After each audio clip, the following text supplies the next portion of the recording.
It's absolutely impossible to view the carnage on the ground everywhere, whether it's poverty or maternal mortality or infant mortality or AIDS, tuberculosis, and malaria, or putting kids into school, or gender equality. All of these issues require collaborative global responses, and thus far we're not getting it.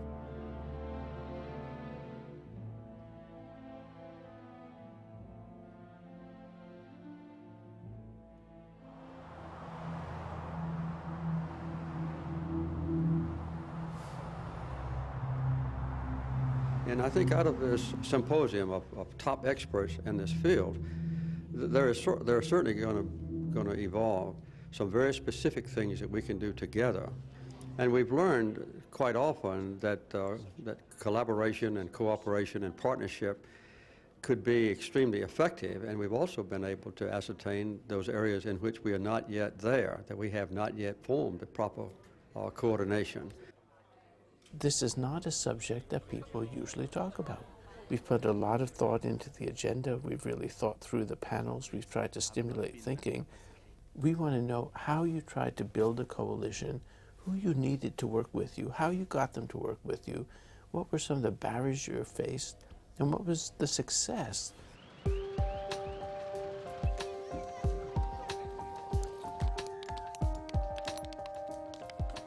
I think there are three practical steps in making this work. Number one, if you don't have a clear goal, and I say collaboration starts by being able to define the last mile so that everyone has a feeling where they're going. Number two, a very clear strategy for getting there. If you can't outline the strategy, it's not likely you're actually going to get there. And number three, I think the grantee should come up with how are we willing to be evaluated? What are the points that we're willing to say, if we don't achieve this, we've failed? While one might say that collaborators are born, not made, I would have to actually say that collaboration is a skill that is developed. It is eminently teachable. It is not to say that it's easy. For me personally, as sort of a younger member of the global public health community, it was really wonderful to learn about the extent of collaborations in the past and how new collaborations will be needed. Everyone has been in this position of trying to collaborate, of needing to collaborate. I think it also provided an exchange between North and South that in a lot of meetings doesn't happen.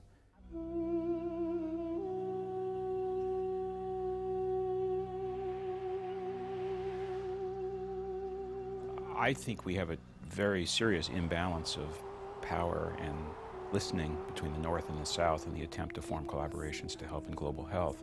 But in the end, we are guests. We're there in their houses. And I think you've got to start with the question, what do you want? What do you need? The goals must be the goals of the nations in the South that we're trying to help.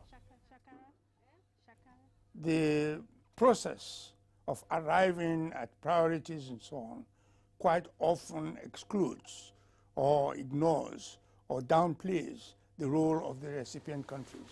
Meanwhile, countries are trying to shape and adapt their programs to be able to reflect the aims and wishes of donors rather than systematically building up their own capacity and their own interests.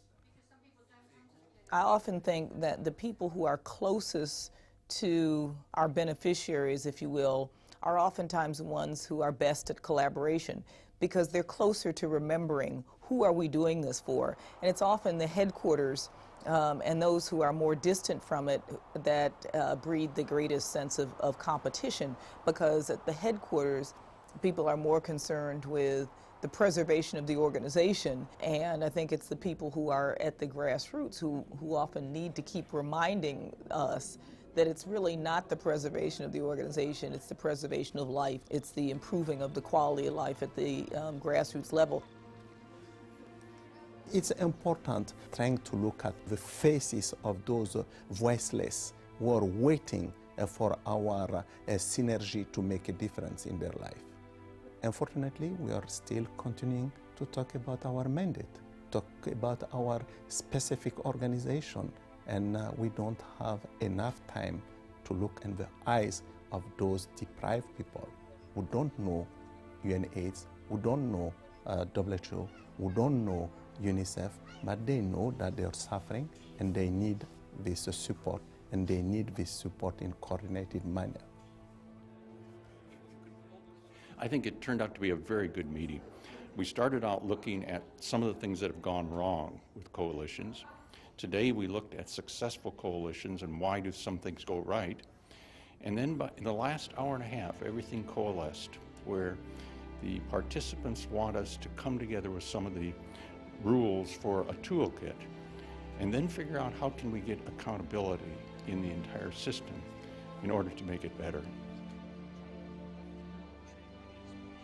I think for all of us, we see that this work is just beginning. There's so much that could be achieved. And it's not that we build a better way to collaborate. It's that we will save lives from AIDS. We will prevent kids from being orphaned. This will empower the work that we do. This work is just beginning, and we can make such a big difference if we can do it together.